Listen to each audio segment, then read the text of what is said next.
Today, I want to talk about the power building training approach. I want to talk about why I think it's perfect, or almost perfect. Before I go into this, I do think it's very important for everyone to do and practice what fits them right, and that nothing is really perfect. But with that being said, power building is really the one for me, guys. It really is.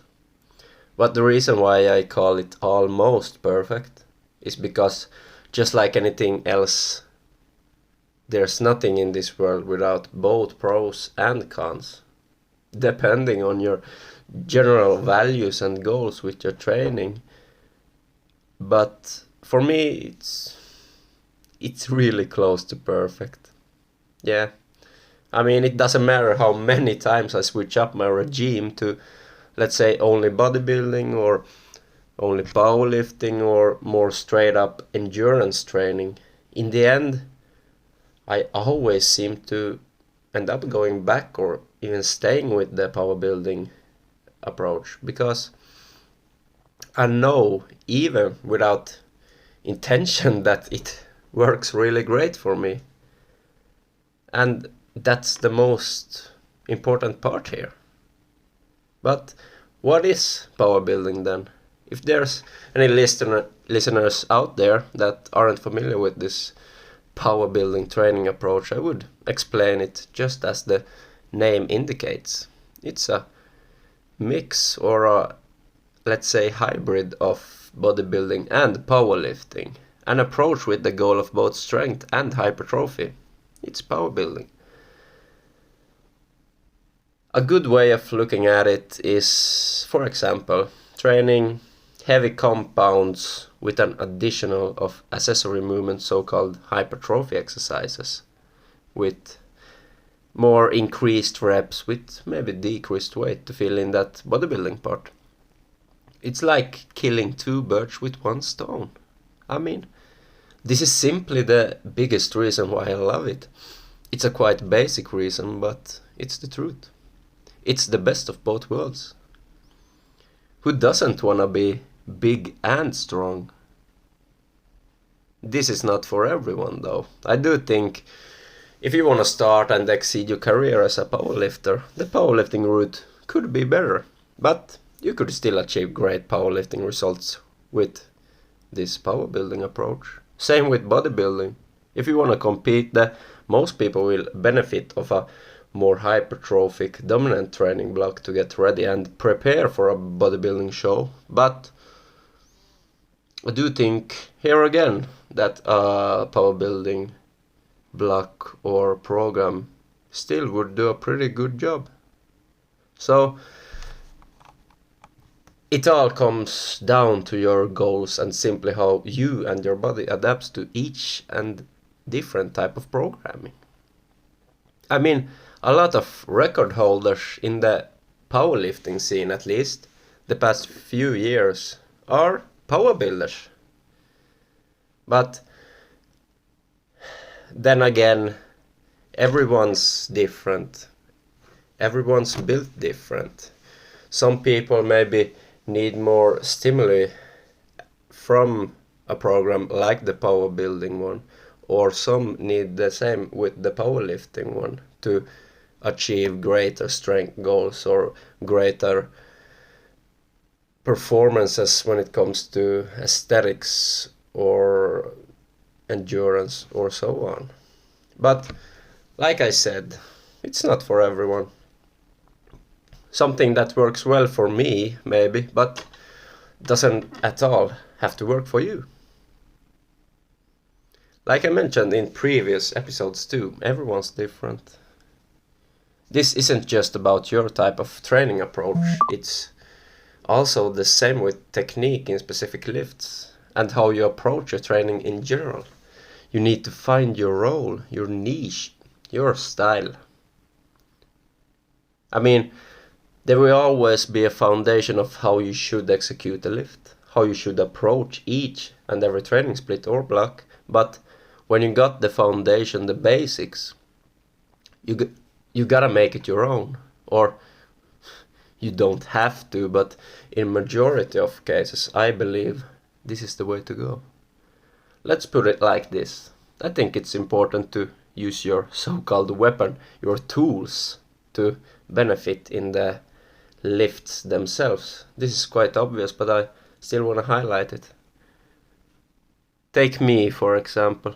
I would say my strengths are tricep, shoulders when it comes to strength in my upper body, and quads in my lower body area. These are my strengths. I've been taking advantage of them in lifts like overhead press, narrow grip bench press, French press even, and when it comes to the lower body, the same with the quads.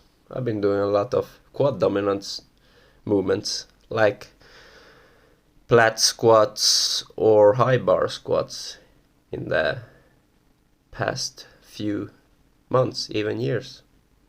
But as the tall human being I am, with especially long femurs and not that biomechanically beneficial when it comes to certain lifts, I've always wanted to adapt and try new things to find what's beneficial just for me, for my type of build. I mean, people with shorter levers, especially femurs, tends to, let's say, choose the sumo deadlifts as the main variation for the deadlift movement, while this is something that I've never befriended because I'm not built for it. But when it comes to the sumo deadlift, I do think with a lot of time and enough of dedication and technique work, I would find it more beneficial and advantageable for my max power. But as for now, I'm happy where I stand. I'm happy with the conventional. I talked about using your tools, but don't forget about your kryptonite, your weak points. Just as important.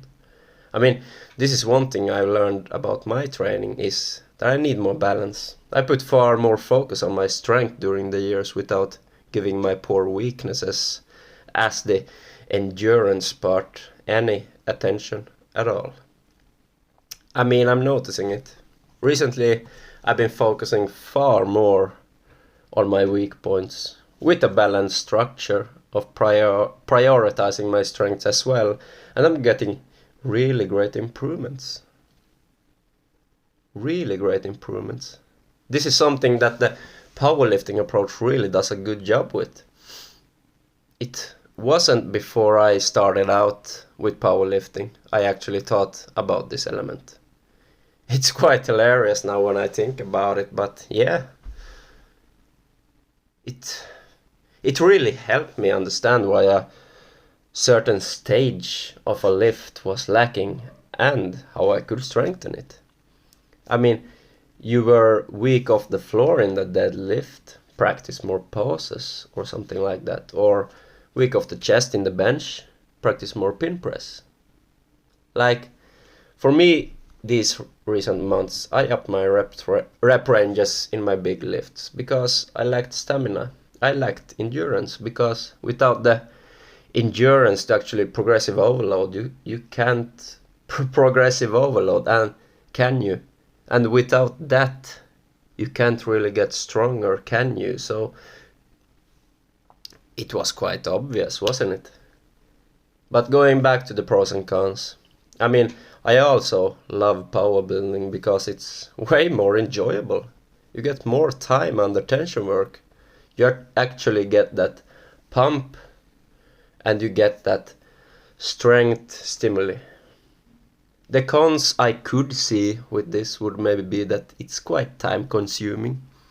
Not something that I've been affected by, but I could see it for some people. I mean, it doesn't have to be like this, but if you're someone with a quite stressful job or day schedule, you maybe don't have time for a full constructed power building program. But then again, it doesn't have to be like this. You could always adapt. You can always adapt whether you want to do a full body workout, push-pull legs, upper lower, or even a mixed hybrid of all these blocks in one schedule. And you don't have to stack in, let's say, 7 to 9, even 10 exercises per training session. You can adapt by programming by a more minimalistic training approach and still get the most out of it. So I would say, still say this doesn't have to be a con, but yeah. This was just my take on power building. Do you agree or disagree with this? Leave a comment below. Thanks for listening, guys, and I'll see you on the next one.